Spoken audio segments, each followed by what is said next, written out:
বয়স্ক লোকের ঘরের উপর পড়ে গেছে, গরিব লোক নেই।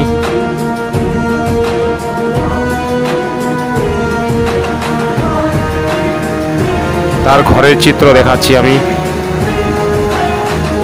এই হচ্ছে তার ঘর। এই যে ঘর দেখাচ্ছি, ঘরের চিত্রটি দেখাচ্ছি। ঘরের উপর কিভাবে পড়ছে দেখুন, ঘরের উপর পড়ছে কিভাবে দেখুন গাছ।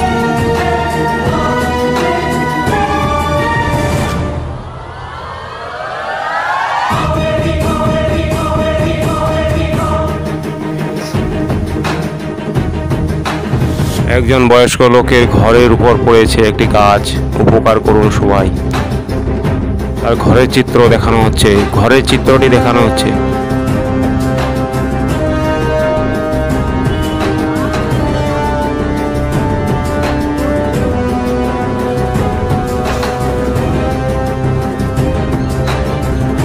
গরিব লোকের ঘরের উপর দেখা আছে।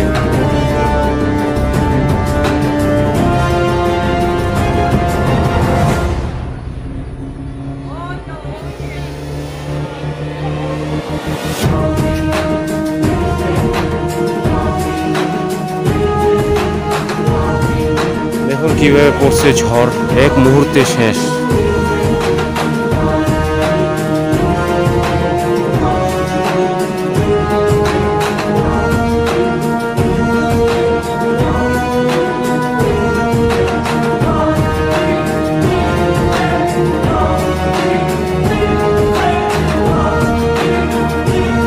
কালকের আবহাওয়ার খবরে দেখতে পাচ্ছেন এই যে কারেন্টের পোলটা এখানে, কালকের প্রতিবেগে হাওয়ার প্রতিবেগে কারেন্টের পোলটা ভেঙে পড়ে এখানে পড়ে আছে জাতীয় মেন রাস্তায়।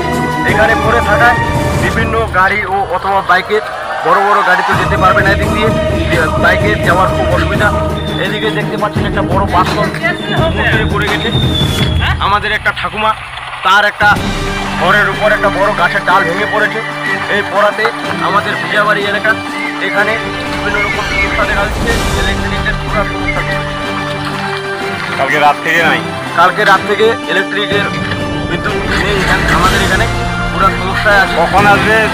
কখন আসতে পারে বিদ্যুৎ? বিদ্যুৎ আসতে কখন আসবে সেটা তো বলা যায় না, এখানে তো অনেক সমস্যা চলতেছে। 2-3 দিনও লাগতে পারে না? 2-3 দিনের বেশি লাগবে, যত জায়গায় গাছ পড়েছে। সরকারের কাছে আমরা আবেদন করছি, সরকারের কাছে আবেদন করবো। ফোন করা হয়েছে, এখন কখন আসে না আসে সেটা দেখতে হবে। দেখতে পাচ্ছেন বাইকগুলো ঠিক মতো যেতে পারছে।